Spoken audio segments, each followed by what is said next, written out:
नमस्कार दोस्तों, current affair with Wasim Khan में आपका एक बार फिर स्वागत है। दोस्तों, आज का जो वीडियो है ये थोड़ा मिक्स है या इसको आप यूनिक है कह सकते हैं। इसको आप अंत तक देखिएगा। इस वीडियो में बहुत इंटरेस्ट आपको आने वाला है और काम का वीडियो है। पॉलिटिक्स और सहारा दोनों के मिश्रण का ये वीडियो है। हो सकता है वीडियो थोड़ा लंबा हो जाए और वीडियो के लास्ट में मैं एक 4 मिनट का एक न्यूज चैनल की क्लिप आपको दिखाऊंगा। वो भी आपको देखना बहुत जरूरी है, क्योंकि उसी से ही आपको आने वाले भविष्य का आपको खुद तय करना है। ये जब आप समाचार देखेंगे तो आपको समझ में आएगा। तो दोस्तों, आइए शुरू करते हैं। हमेशा की तरह फिर आपसे वही निवेदन कि अगर आपने हमारे इस चैनल को सब्सक्राइब नहीं किया है तो सब्सक्राइब कर दीजिएगा। वीडियो अगर पसंद आए तो इसको लाइक करिएगा और शेयर करिएगा, और अगर आपने बेल आइकॉन नहीं दबाया है तो उस बेल आइकन को भी प्रेस करिएगा, जिससे कि हमारा जब भी कोई नया वीडियो आए तो वो आप तक सबसे पहले नोटिफिकेशन के जरिए आप तक पहुंचे। तो आइए दोस्तों, शुरू करते हैं। धमाका धमाका क्या है? पॉलिटिक्स में एक बहुत बड़ा धमाका आपको 2 से 3 दिन के अंदर देखने को मिलेगा।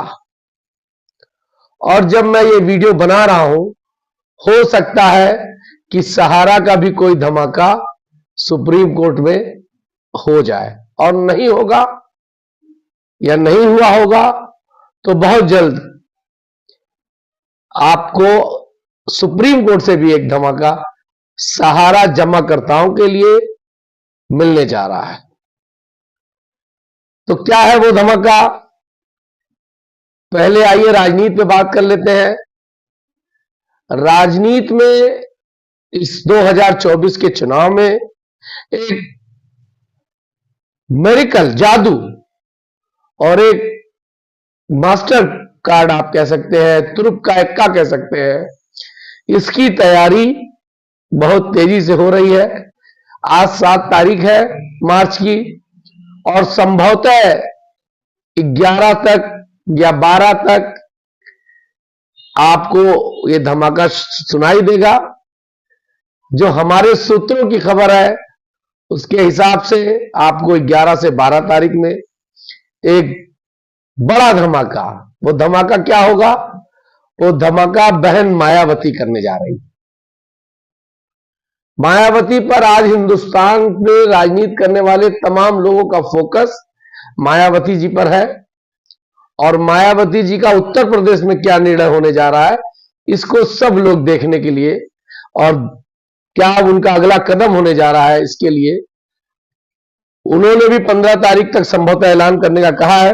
लेकिन मेरी जो जानकारी है, 10 से 11 तारीख में आपको एक धमाका, राजनीतिक धमाका सुनाई देगा। हो सकता है वो धमाका सब पर भारी हो जाए। मायावती जी के लिए इंडिया गठबंधन का दरवाजा खुला हुआ है। कोई तो वजह है कि अखिलेश यादव लगभग 30 सीटों पर अपने प्रत्याशी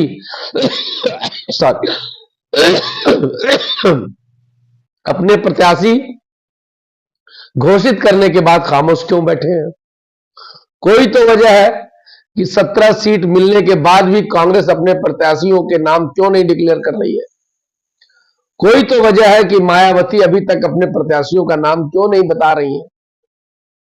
तो वजह साफ है, बड़ा धमाका।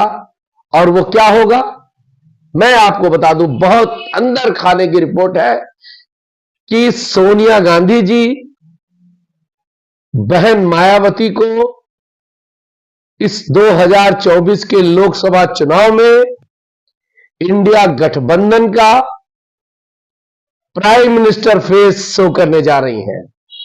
आपको अगर याद होगा तो मैंने इसके पहले एक वीडियो जारी करके आपको बताया था कि अभी करिश्मा और होगा। वो वीडियो आपने नहीं देखा होगा तो देख लीजिएगा, मैं थंबनेल में लगा दे रहा हूं। अरे यहां इसका थंबनेल लगा रहा हूं, इसको देखिएगा। और मायावती जी को सोनिया जी 10 से 11 तारीख के बीच में ये चीजें आपके सामने आएंगी। अब आइए सहारा पे बात करते हैं। मैं चाहता हूं कि आज का जो वीडियो है वो मिक्स रहे ताकि इंटरेस्ट बना रहे। सहारा पे आज फैसला आना है सुप्रीम कोर्ट से, फैसला नहीं आना है, मैंने आज तारीख है। उस तारीख को लेकर के मेरी जो रिपोर्ट है, मतलब जो सहारा प्रबंधन की तरफ से जो खबर है, सहारा के सूत्रों की जो खबर है, वो ये है कि सहारा ने भी एक मुकदमा उसमें दायर किया है और वो चाहते हैं, उसकी भी सुनवाई आज है, वो चाहते हैं कि जो पोर्टल फेल हो रहा है, जो बुरी तरह से पोर्टल फेल हो जा रहा है, उसका हमको भुगतान करने का हमको दिया जाए। जो पैसा हमने सेबी सहारा में अकाउंट में जमा है वो वापस किया जाए, या उसका आरटीजीएस प्रांतीय कार्यालय से होगा और नीचे के ब्रांचों से उसकी रसीदें काटी जाएंगी और वो पेमेंट्स के लिए गए हैं। और सुप्रीम कोर्ट ने भी, तमाम लोगों ने अपने एविडेंस लगाए हैं कि पोर्टल पूरी तरह से फेल है। तो जो पोर्टल का स्कीम सुप्रीम कोर्ट में सीआरसीएस और सरकार की तरफ से दी गई थी, जिस पर 5,000 करोड़ क्या कहते हैं 5,000 करोड़ रिलीज हुआ था, उस पर भी सुनवाई यही इसी बात को लेकर। वो भी एक बड़ा पॉइंट है कि जो आपने आदेश किया वो पूरी तरह से फेल है। मार्च का महीना है, पूरा 1 साल होने जा रहा है। इसी पिछले मार्च 2023 में ये फैसला आया था और तब साल भर होने जा रहा है और 1% भी लोगों को पैसा नहीं मिल पाया है। तो संभवतः, और पूरा यकीन है जो बड़े एडवोकेट है जो इसको देख रहे हैं, उन लोगों का ये मानना है कि कोर्ट ये फैसला पब्लिक हित में, पब्लिक के पक्ष में, सुप्रीम कोर्ट एक्टिव भी है, ये करने जा रही है। दूसरी बात मैंने आपको कहा कि सहारा को लेकर के आजकल एक बात बहुत चल रही है राजनीति में। वो बात यह है कि सहारा को लेकर के जो बात चल रही है वो परिवार की बात चल रही है। राजनीति में परिवार का मसला है। आज हिंदुस्तान में खास करके भाजपा समर्थक लोगों ने और बीजेपी के बड़े बड़े लोगों ने ये कहना शुरू कर दिया है कि हम हैं मोदी के परिवार, और मोदी जी कह रहे हैं कि 140 करोड़ की पब्लिक हमारा परिवार है। तो हम ये जानना चाहते हैं, और ये 12 लाख जो बेरोजगार हो गए हैं सहारा के वर्कर, वो भी जानना चाहते हैं कि हम किसका परिवार है, हम मोदी जी के परिवार में आते हैं कि नहीं आते हैं। वो 13 करोड़ निवेशक जिनके पैसे फंसे हुए हैं, जो अपने पैसे के लिए परेशान है, बच्चियों की शादी नहीं कर पा रहे हैं, अपना इलाज नहीं करा पा रहे हैं, 4,000 से ज्यादा एबव लोग सुसाइड कर चुके हैं, वो भी जानना चाहते हैं कि हम किसका परिवार है। तो फोकस इस पर भी होनी चाहिए। आज गारंटी की भी बात चल रही है कि मोदी है तो मुमकिन है, मोदी जी की गारंटी है। तो आपकी ही सरकार ने सीआरसीएस पोर्टल पर एक इजाद किया और ये कहा कि गारंटी है, लेकिन वो गारंटी फेल होती जा रही है। मोदी जी, आपको भी इस पर एक बार इन सहारा वर्करों पर, बेरोजगार हुए वर्करों पर, वो जमाकर्ताओं पर भी आपका एक बार फोकस होना चाहिए। एक बार अपने जबान से आप अपनी गारंटी की बात तो कर लीजिए उनकी, लेकिन वो नहीं हो रहा है।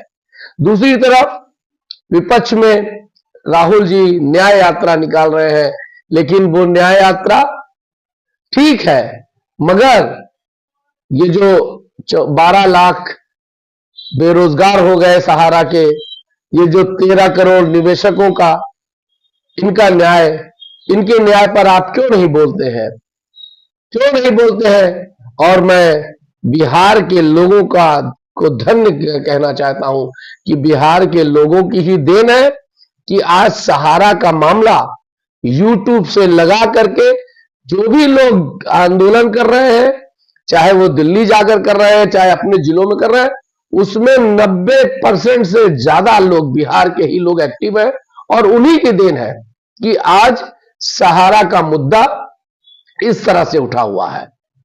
और अगर राहुल जी भी इसको उठाते, इस बात को अपनी यात्राओं में कहीं जिक्र कर देते, तो शायद आज सरकार की भी कानों पर जू रेंग जाती, लेकिन ऐसा नहीं हुआ। परिवार तो सब है आपका, लेकिन ये जो भुखमरी के शिकार हैं 12 लाख, इनको भी अपना परिवार मानिए कि सिर्फ राजनीतिक परिवार ही रहेगा। तीसरी बात प्रबंधन की आई थी, मैंने पिछले उसमें कहा था कि प्रबंधन बहुत खामोश है, और मेरा वो वीडियो वायरल होने के बाद मुझसे लोगों ने कहा कि आपको क्यों लगता है कि खामोश है, तो मैंने बताया कि मुझे क्यों लगता है। तो वहां से जब पता चला कि 10 मार्च को, आज 7 तारीख है, 10 तारीख को एक बहुत अहम बैठक है, 11 तारीख को मैं आपको उस बैठक का निचोड़, उस बैठक में लिए गए निर्णयों को आपको बता दूंगा कि क्या निर्णय हुआ है और क्या निर्णय होने जा रहा है। और जो भी निर्णय होगा, कुछ तो कोर्ट कचहरी में भी मामला फंसा हुआ है, तो इतनी चीजें आसानी से नहीं होती है। तमाम हमारे दर्शक मुझसे पूछते हैं कि साहब आपने कहा था एमबी वैली, आपने कहा था सरकारी लाइसेंस, बैंकिंग लाइसेंस, आपने कहा था 5,000 करोड़। तो मैंने जो कहा था मैं आज भी उन चीजों पर बरकरार हूं। लाइसेंस मैंने आपसे कहा था कि कानूनी और कागजी कार्रवाई पूरी हो गई है। अगले वित्त वर्ष, मतलब यही मार्च के बाद जो अप्रैल से वित्त वर्ष शुरू होता है, जो उनको नहीं जानकारी है वो जान ले, 31 मार्च तक पिछला वित्त वर्ष चलता है, 31 मार्च के बाद शुरू होता है। तो जो वित्त वर्ष जो है शुरू होगा, इसमें बैंकिंग के काम को, और आपको एक गुड न्यूज और बता दें कि सॉफ्टवेयर तक तैयार है बैंकिंग का।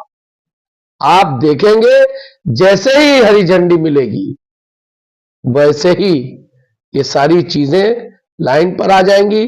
और बैंकिंग का दौर, अब वो जमाना नहीं गया कि बैंक में पैसा चाहिए, अब लोग मोबाइल से बैंकिंग चलाते हैं, और सहारा की एडवांस बैंकिंग सेवा शुरू होने वाली है। ये मैं आपको इंश्योर कर रहा हूं कि कंफर्म रहिए आप। अब दूसरी बात कि एमबी वैली, दोस्तों एमबी वैली का सौदा फाइनल हुआ है, बिकी नहीं है अभी, रेट तय हो गया है। और मैंने आपको उसके बाद एक बताया था कि सेबी की अड़चन है, सेबी चाहती है कि 90% पैसा अकाउंट में आ जाए, सहारा चाहती है कि 90% नहीं, पूरा पैसा पहले जमाकर्ताओं को अदा हो जाए। इसी बात को लेकर के मामला फंसा है।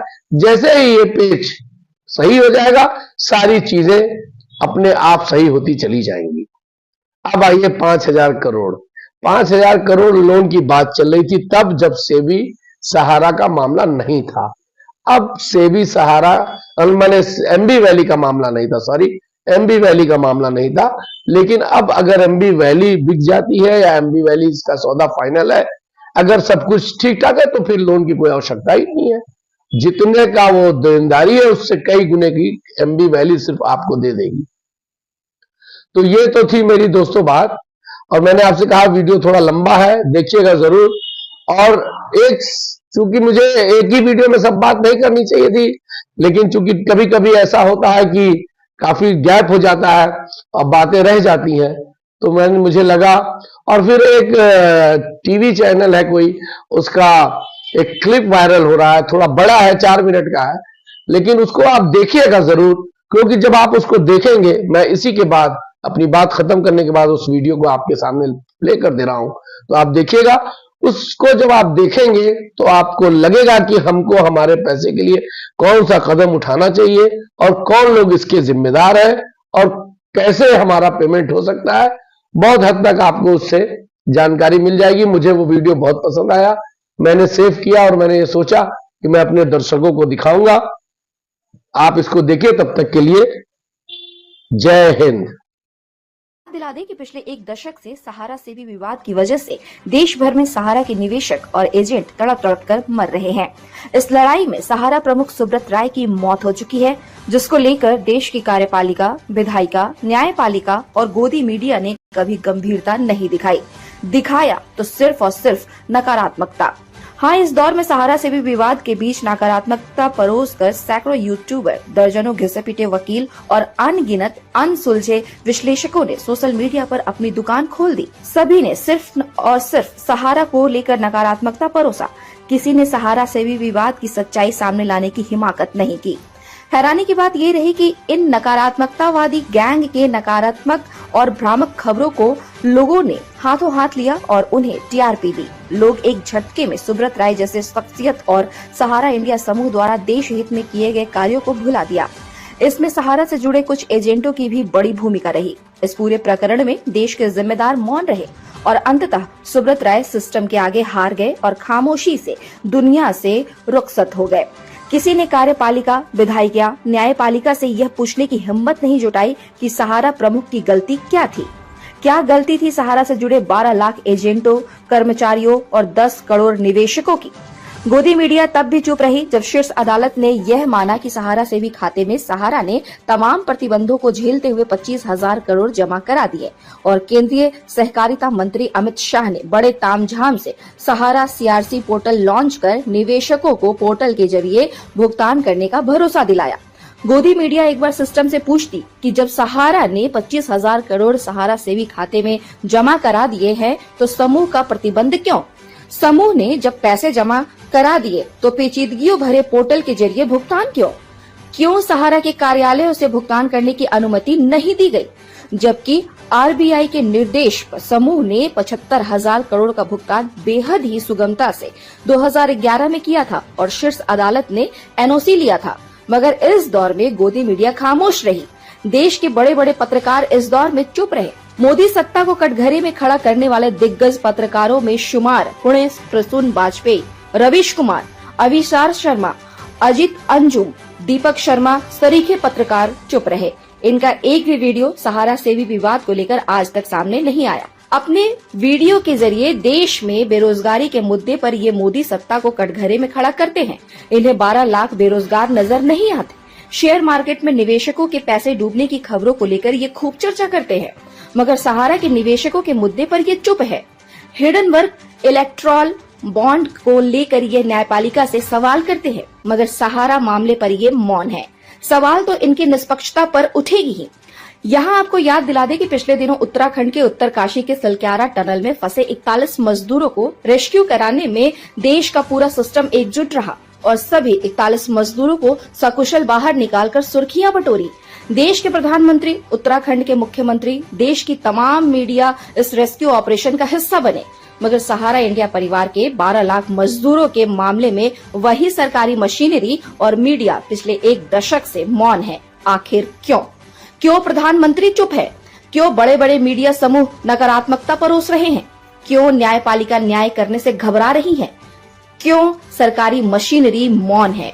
भले चुनाव दर चुनाव प्रधानमंत्री नरेंद्र मोदी का रुतबा बढ़ता जा रहा है, भले सदन के भीतर और चुनावी रैलियों में प्रधानमंत्री सीना ठोक कर कहते हो कि मोदी है तो गारंटी है, मगर सहारा के निवेशक और एजेंट इसे अपने गाल पर तमाचा मानने लगे हैं।